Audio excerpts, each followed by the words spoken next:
Hi, everyone. Welcome back to another episode of A Little Jaded. I'm Jade, and I'm joined by my co-host today, Joanna. Hey guys, what's up? Welcome back. I'm really excited for today's episode because we discussed this before we started recording, but believe it or not, we haven't done an episode focused on marketing in music, which is shocking considering I feel like that's the topic that a lot of people want to hear about. But I feel like we've just never been able to find the right guest, find the right time to talk about it, and that's what we're doing today. Exactly. Which is why we're really excited to introduce today's guest, Kalee Kitchens. Kaylee's a graduate from the University of Georgia with a bachelor's degree in advertising and a certificate in music business. She has a lot of previous experience in marketing, social media, as well as with the Recording Academy and Grammy U, which Joanna is also a part of. She works full-time currently at CrowdSurf as a digital marketing account manager. Welcome to the show, Kaylee. Hi, thanks for having me. Of course. Yay, so exciting. We actually had the chance to meet in person at Grammy Week recently, which we did a whole podcast episode about Grammy Week this past month. And we were talking about your job, and you told me how you were able to move up really quickly within the company. If anyone isn't super familiar with CrowdSurf, because I know I really only became familiar with it in the past couple of years. It's a music firm that works with both rising and established artists in areas like marketing and artist management. And you started as an intern in January of 2022, I believe, and now an account manager. And that was only a few months later that year. So, do you want to kind of describe your experience with the company, how you kind of got involved with the company, and maybe tips to other people who are looking to, like, maybe they're an intern and they want to stand out and hopefully move up within that company? Yeah, sure. So I actually interned twice at CrowdSurf. One was summer of 21, and then I did come back January 22. They asked me to come back, and I was like, absolutely, because back then they had to wear, you had to have school credit and like all that kind of stuff. So needed to make sure, that I could get that situated in like all the hours and have it fit into my schedule, because I was trying to do so much at the time. Mhm. Um, but yeah, did the internships, and then I would graduated college in May of 2022. And then literally 2 days after graduation, I started full time as an assistant at CrowdServe. So it was basically what I had been doing as an intern with just a little bit more, responsibility. I was going to be in charge of posting and content calendars and, monthly reports and all that kind of stuff. Um, but yeah, I did that for a few months. And then in September of 22, I became an account manager. So that's even like a little more responsibility than an assistant or coordinator. You're kind of coordinating, with the other assistants and other coordinators, and like you're kind of leading the team and doing the day-to-day communications and stuff. And then yeah, I've been an account manager since then, kind of gotten used to the role and, working with the clients, working with my teams, because each team's never the same.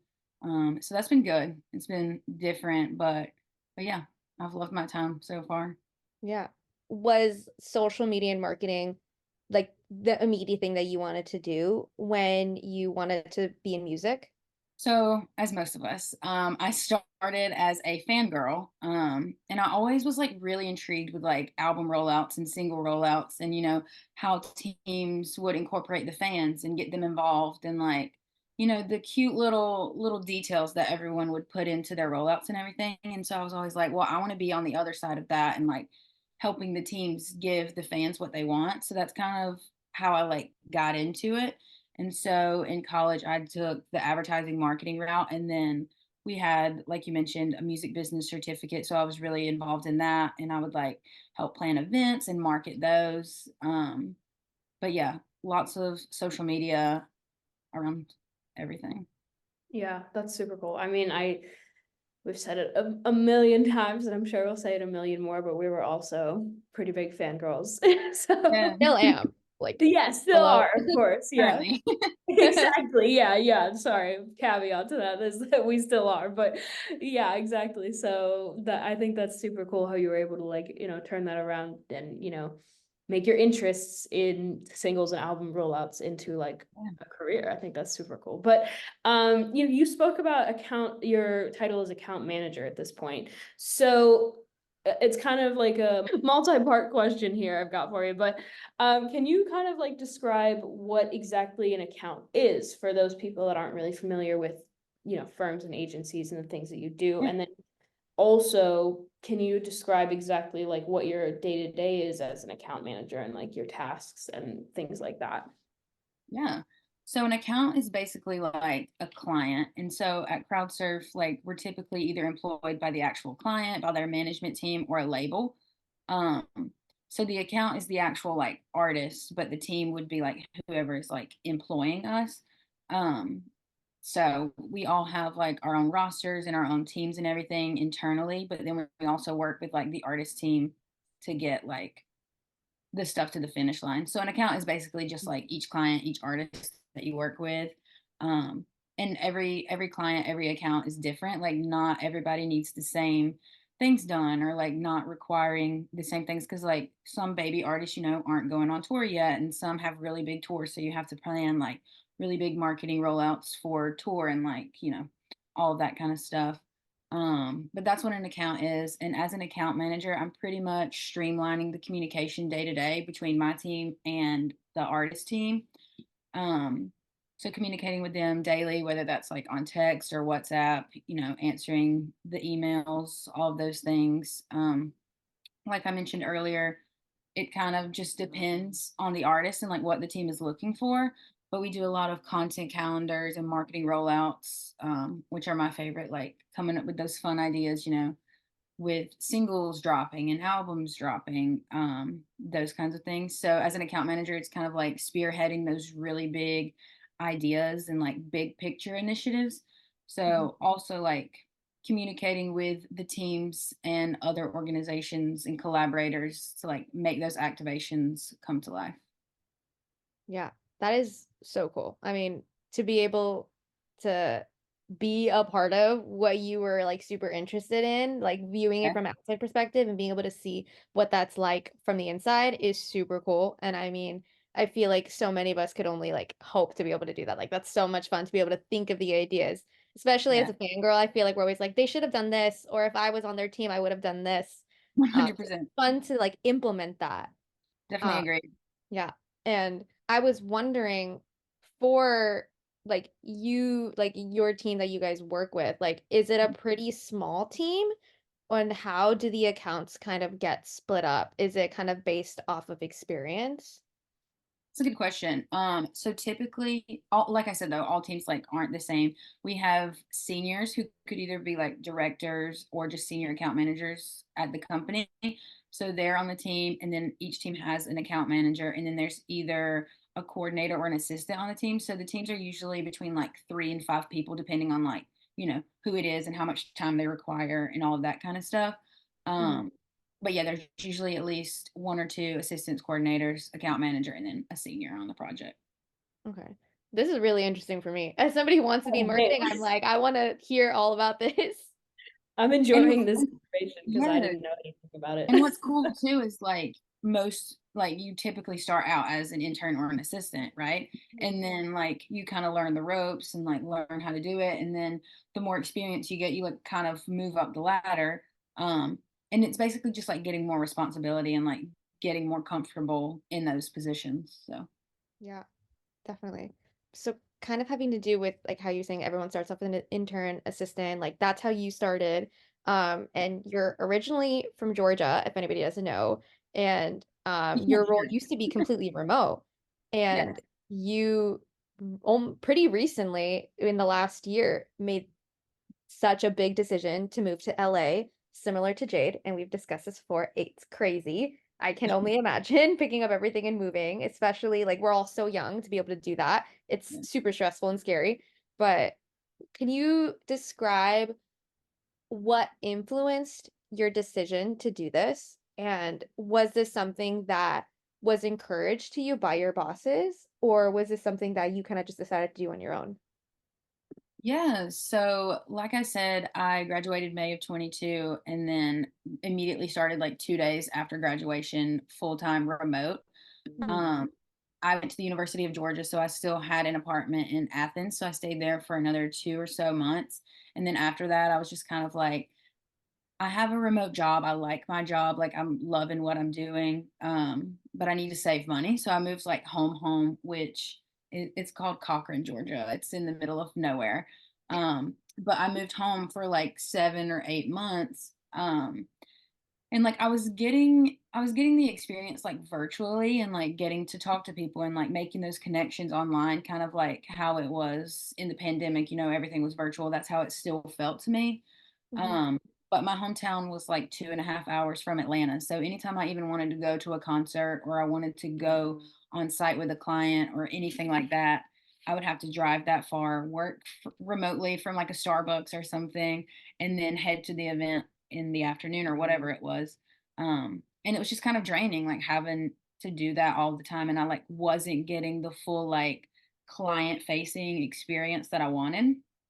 Um, so I finally just hit a point. I was like, I need to move. I need to get out of here. Like I'm not like necessarily growing the way that I want to.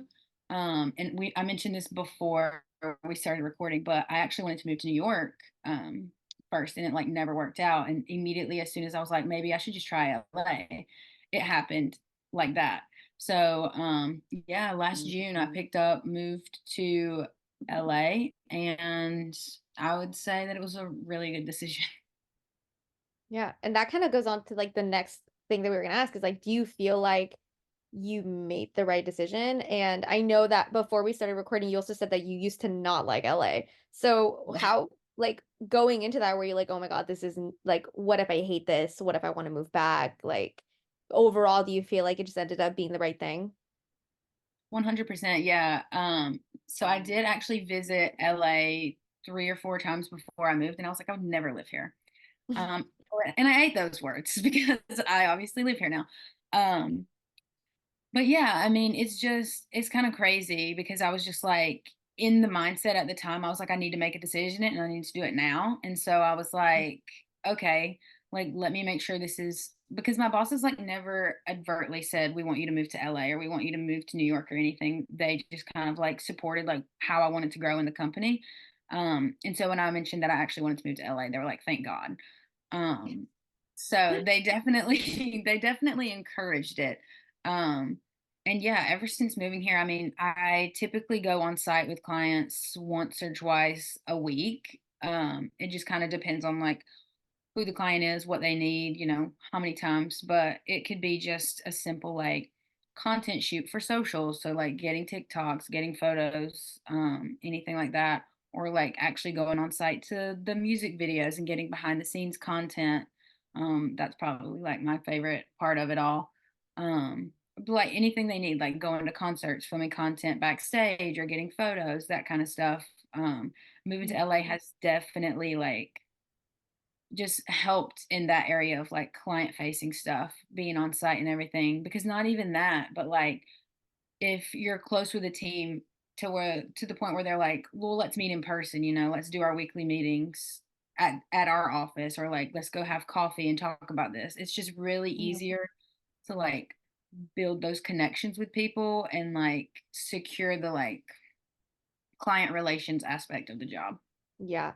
And I don't know how much you're able to share to like the public, but do you have like a favorite, like a favorite experience that you've been able to have since moving to LA, or just like a favorite in-person experience? Like you said, like a music video or a show or something that you were just like, oh my God, this is why I'm doing it. Yeah. I feel like I've had a lot of those just because for me, the two things that I love most about my job are like the on-site experiences and then the album rollouts, which are like kind of Mhm. somewhat can be intertwined.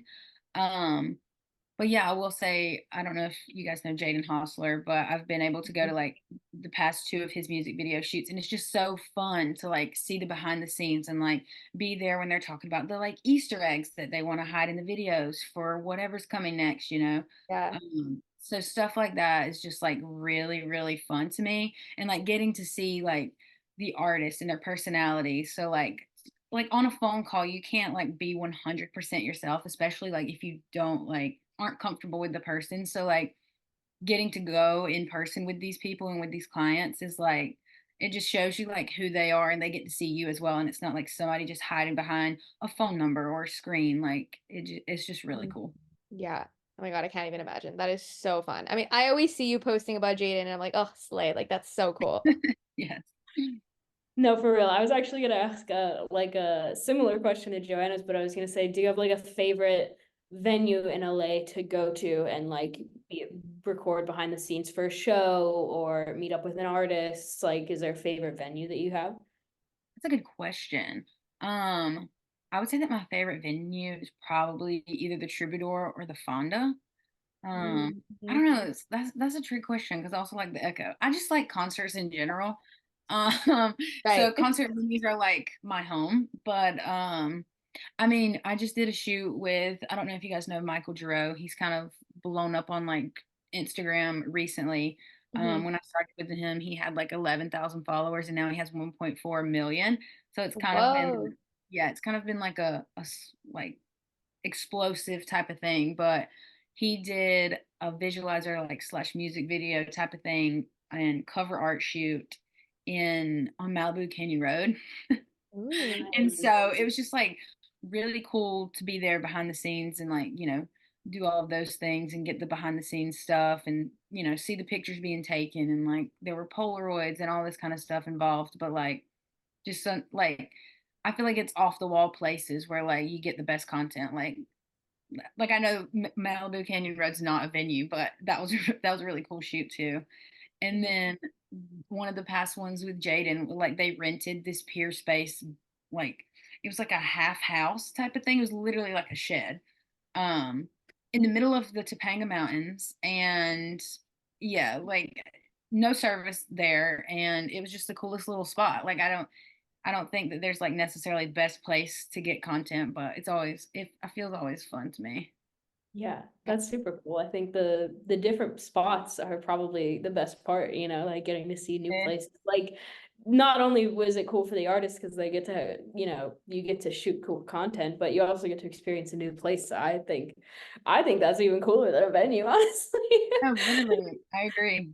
Yeah. But that kind of like leads into our next question, in terms of these smaller artists, but like you recently took part in a small tour with one of your artists, which was your first tour.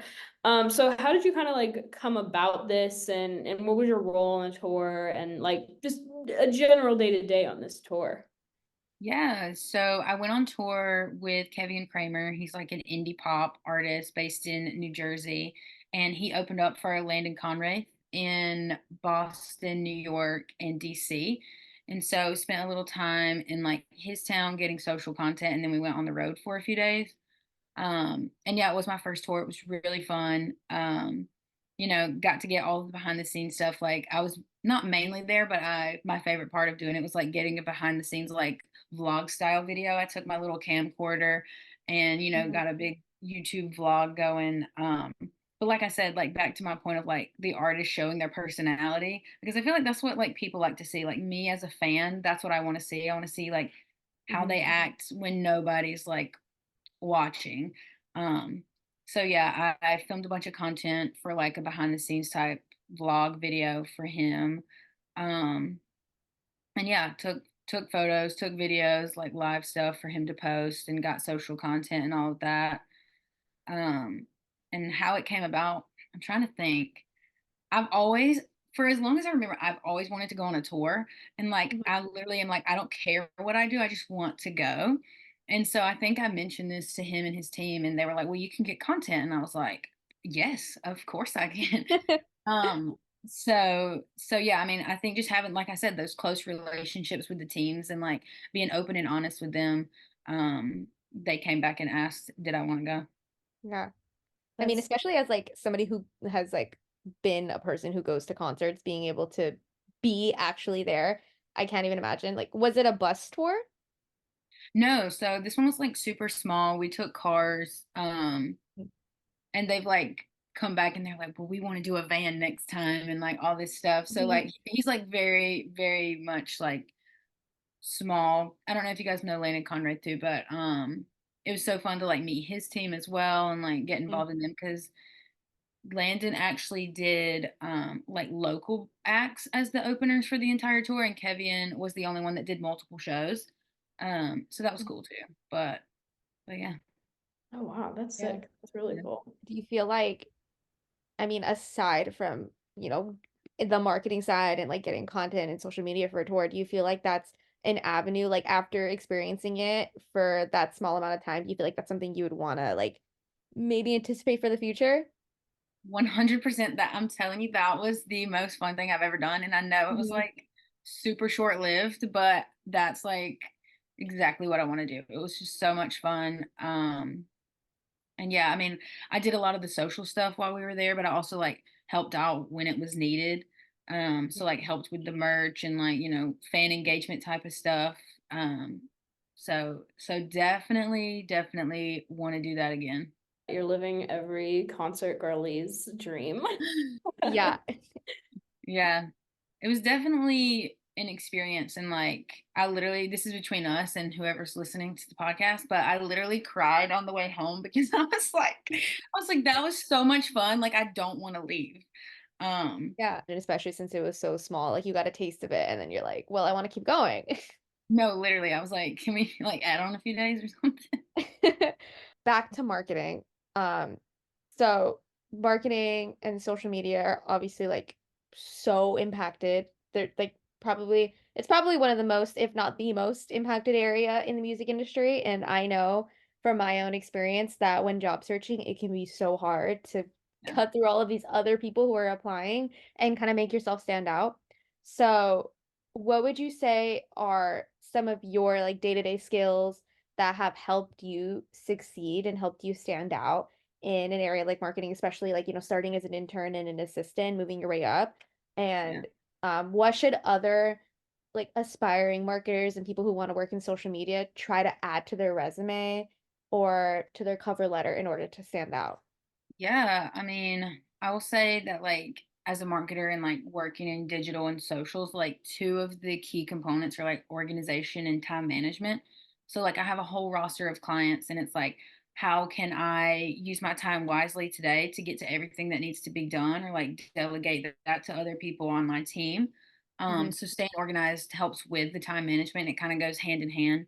But because like obviously people go through cycles. They may need more this month than they do the next, or like you may have a single come out this night for this person, and like you need to make sure everything's good for them, and somebody else might not have anything. Um, so just kind of like keeping tabs on like how much time you're spending with each client and like how you're spending your day to day and everything is key. Um, and I will say too that like I feel like passion is sometimes like not looked at enough. Like I feel like if you're passionate about something and like you can show that you actually care about what's going on with your team and with your clients, like that says a lot to them and it says a lot to other people too, like even on the outside. Like if somebody saw just a random person and how passionate they were about a project, like I feel like they would more than likely like look into that a little more, if that makes any sense. But yeah, I would say passion is like a really big part of it. And I know all the fangirls out there have that, so that's a key quality too. Um, Yeah. but in terms of like, standing out and getting the like showing off and standing out in terms of applications and like job hunting and everything, I would say that being persistent is like what helped me. Being persistent and passionate are like the two key things that I would recommend. This is like a funny story, but so this was before I even interned at CrowdSurf at all. I was a big fan of Why Don't We, and they were a CrowdSurf client at the time, and that's actually how I found CrowdSurf. And it wasn't even that I necessarily like wanted to work with them specifically. I just wanted to do like I saw that as an in. I actually mailed like a physical resume to CrowdSurf with confetti in the envelope and like I think they found it months later, like they didn't even see it, but I was like I want to stand out. Like I want them to know that like this is how much I care, this is how much I want this opportunity, and like I'm not gonna like mess it up. um So I think that like doing things like that that'll make you stand out and like people be like, wow, what is wrong with her? Maybe we should give her this opportunity. I think things like that are like ways that you can show someone that you actually want to work in the music industry. Um, but yeah, I mean, in terms of like, different stuff to put on your resume, I know a lot of people run like fan accounts for their favorite artists, and like that doesn't go unnoticed. That's basically an unpaid job, part-time. Mhm. Um, so like putting that on your resume, definitely would recommend that. And even if you're not able to get like jobs or internships or anything like that, there's always like freelance opportunities that you can do, whether it's like, offering to work at your local venue or trying to get into publications that are local. Like if you're a photographer, for instance, like being like, hey, can I shoot for this? And like, add it to the publication or the online magazine or whatever it is. Um, there's always like street teams too. I was a big street team Mm. girl. I actually was on Jaden's street team years ago before I even worked with him. So it's so interesting to see like how it comes full circle. Um, but yeah, doing little things like that. It doesn't even have to be like a full internship where you get paid or a job where you get paid. It can just be like little things to build your experience or even like going on LinkedIn and they always have like different assessments and, quizzes and like, skill building things that you can do. Anything like that, obviously going to help build the resume because the more you have and the more experience you get, like the more likely you are, to stand out. I absolutely love that resume story. That's That's actually so, crazy. that's so funny. I don't That's even that know if I've ever even I don't even know if I've ever even said that to like I can't I think I'm pretty sure I've had a conversation with somebody and I was like, "Did you know I actually did this?" that's So, so funny. No, but I get what you're saying though. It does take persistence because the music industry, the entertainment industry as a whole, but specifically the music industry is very hard to break into, I feel like. yeah, So, and as much as you can maximize those skills, like you're saying, like the LinkedIn tests, I heavily support those LinkedIn tests. yeah, And yeah, like in the Google tests and just like doing anything you can to show that you're, like you said, persistent and passionate. I think that'll be great. Yeah, and like the fan pages too. Those are big. I didn't realize how much the music industry actually like takes those seriously in terms of when they're assessing like Mhm. a person's passion for yeah. the music industry. So I feel like like it says a lot too about a person. Like if you're spending your time, like trying to help promote an artist for free, essentially, like if you're doing, Mm. it's unpaid, like you're just doing it for fun and like trying to support the artist. I feel like that says a lot about you.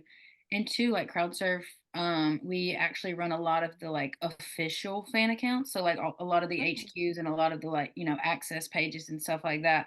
Those are also like some of the accounts that we run. So that experience of like doing it for free and for fun, like that can actually go into your job because that's what you're being paid to do. Yeah. Really cool to see how like the skills of like running a fan account, as a fan girl, as a fan, how those skills actually build into, your day-to-day job. Yeah. wow, And I crazy. feel like also like especially now, even the major publications, like their Instagrams, like Rolling Stone and iHeartRadio, like they tweet and post as if they're fan accounts. Like at this point, every account is an update account. Like Hmm. it's all about keeping everybody updated, keeping everybody fed, and posting all of this. And those people are full-time employees who are getting paid to do this.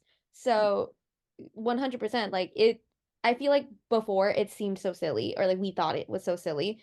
Um, but when you really think about it, like there are people who are doing this and getting paid to do this, and there are people who are putting in the time and just doing it for free. So putting that on your resume, like people want someone to run the social media and to have like a fun take on it. And that's exactly what a fan page is like.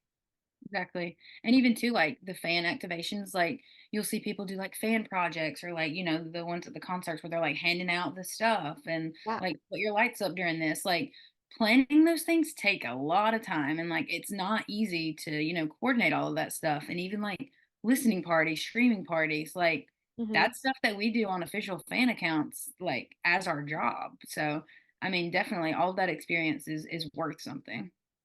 Yeah, and it's all promo. It's all Yeah. promotion experience. Hmm. Exactly. Yeah, I think you're it's like the true test of like a real passion for the behind the scenes music industry is when you walk into a concert and they like give you something like a wristband that lights up or something and you think immediately like how much work did this take? Like who thought of this? How much work did it take? You know, like how Yeah. much did it cost to get all these made and stuff and like that's yeah, it's super cool like then when you think about the like just all the work that goes behind those cool fan projects and like just things ways to get the fans involved. I think it's so cool. This has been awesome. I didn't know barely anything about marketing, but this is incredible. But Kalee, we have one more question for you. So and it's our classic question to end our pod, but in your experience in the music industry in general so far, have you ever gotten a little jaded? And if so, how do you come back to yourself and the work that you love? I mean, I feel like it's always been like a lot of work, but like I said, like it's tiring sometimes, but like I feel like if you're passionate about it enough that it's like it's worth it. So I will say that like it doesn't really happen often, but sometimes, like working in socials can be a lot. Like you're on your phone all day, like answering texts and, going through like what are the trends this week, who's doing what, and, like kind of Mhm. relaying all that information back. So, too, it's like you have to take a step back personally. Like if you want to be, like, you don't want to be on your phone all day long. But sometimes I will just like take a step back and think like back to like 11, 12-year-old me who was like obsessing over boy bands and stuff and thinking like, oh, it would be so cool to work with somebody like that. And then like that's what I'm doing right now. So it kind of just like brings you back and then to like the full circle moments where it's like, oh, I used to be on a street team for this person and now I actually like work with them. Um, it just kind of is like surreal to think about like how much I actually love my job. Um, but yeah, it's just crazy.